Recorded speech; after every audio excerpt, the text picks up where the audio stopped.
Hello, and welcome to the lore of Braunhaven. Today we're going to continue our exploration heading east along the Eastern Tradeway, and today we're going to be going into what many refer to as the Great Eastern Desert. Its actual name is the El Rabaria Desert. The desert is essentially a vast nothingness. Nothing but sand, dunes, and heat, and there are very few people that can survive there. However, there are several Bedouin tribes that make their way throughout there, moving usually from one of the three oases to the next. There are only two major settlements in the El Rabaria Desert. The first being Kajra on the coast, uh, down here, and it is a fairly major city, seeing as how that is the only place, for the most part, that the people will have to live. The other location is Tel Afatra in the Sarfoshan Mountains, or Sarpocian Mountains in the northeast. And this is a uh, fairly rugged region in the Sarpocian Mountains. It was fairly close to the second hammer strike of the gods during the War of the Gods, in which the Council of 12 Elder Gods sent down an archangel in this region to lay waste to the archdevil that was controlling the land. It is said that the El Rabaria Desert was once a lush area, lots of farmlands, and it was kind of the original breadbasket of what the current age knows as the nation of Arabasia, which is further to the southeast. But with the hammer strike of the gods, in this case, it wasn't a literal hammer. It's just a name for what they did. Uh, this entire area was laid to ruin. And the region is dotted with several ruins. There have been many over the millennia that have tried to claim the desert as their empire, starting with the peoples of Arabasia.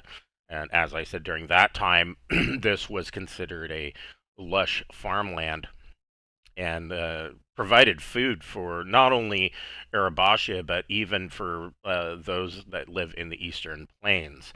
Um, this, you know, very vibrant fields of food and grasses and forests stretched all the way into the eastern plains, and it is all gone now.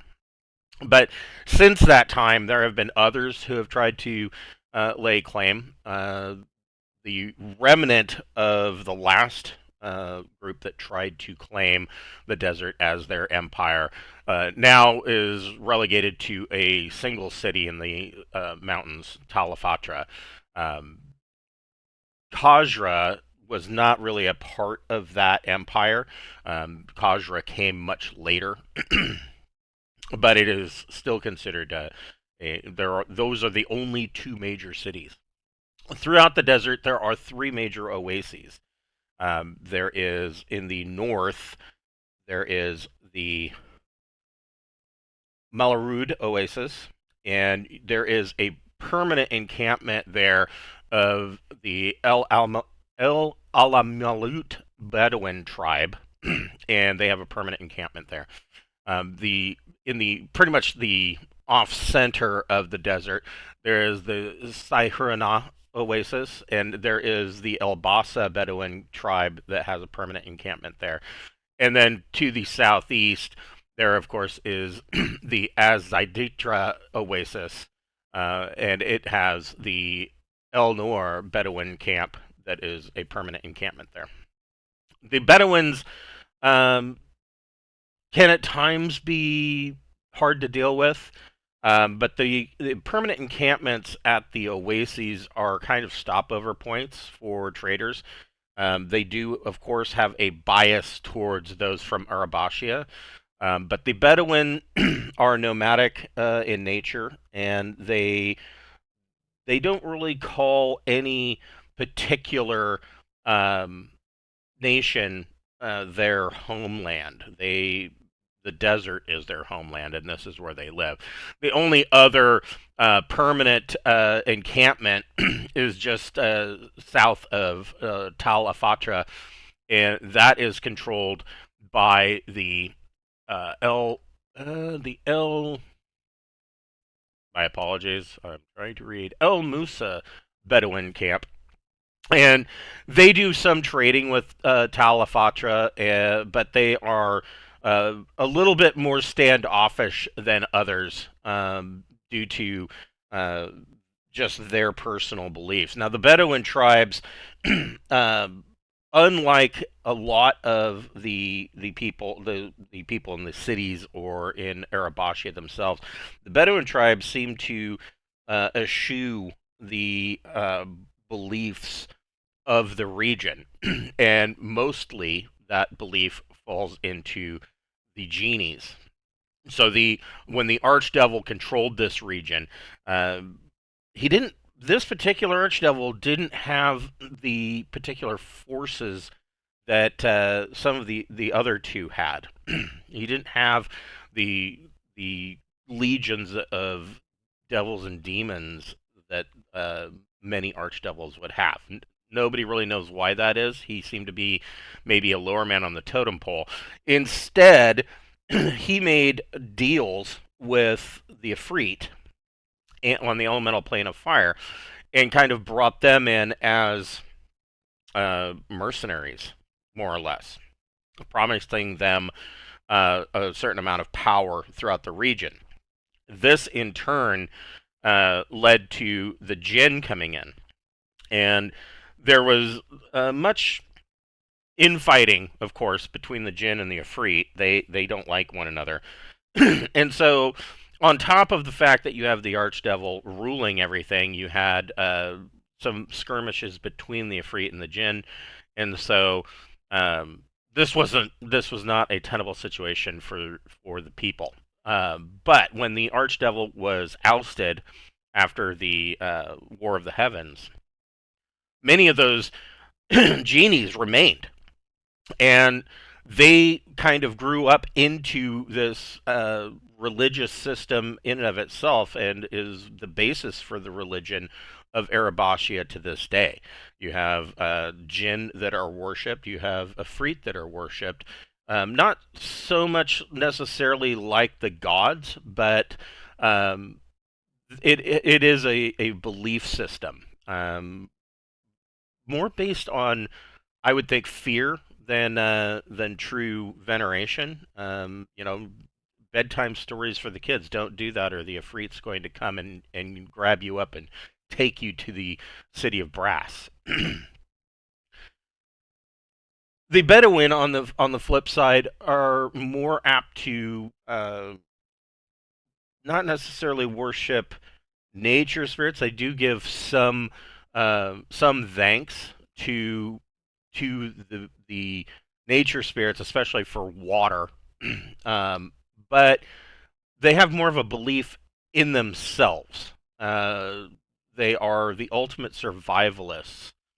Not so much believing. Not that they disbelieve. They do believe in the Efreet and the Jinn, of course, but they are much more leery of getting too close in that relationship religiously. Instead, they would rather worship water spirits and thanking them for the water, because water is so scarce in the desert. Further to the south of the Russian Gulf, there is the Trapane city-states. The Trapane city-states is an archipelago of islands that is based on, there is a volcano there, Mount Decitus, and this island chain sprung up due to the volcanic activity in the Astrid Sea, and people have been living there for thousands of years. In fact, the Trapane city-states really goes back even to before the actual coming of the gods, of the 12 elder gods that created the new faith. The Trapean city-states have existed since before then. They're a very, very ancient civilization, and they have really had no desire to leave the archipelago to expand elsewhere. And so the city-states are kind of a fixture but they're not necessarily one nation. They do all meet in a democratic fashion once a year in the city of Nacreus, and they govern themselves mostly through what is right, and what is just for the people. That is not to say that the city states haven't warred against one another. They have, and usually their conflicts are short uh, and quite bloody, but they don't have a history of any long-term warfare. They have their skirmish, and it is short and bloody, and then they decide that's enough of that, and they get back together at Nacreus, and they work things out, and things go on as they always have. That archipelago is actually quite populated. It's dotted with numerous cities and towns, and this has led to some trade, especially, of course, with Kaja, which is just across the to the east of the in the Austrian Sea on the coastline of the desert. Next time, we will be looking closer at some of the ruins in the desert. Thank you for watching, and have a good day.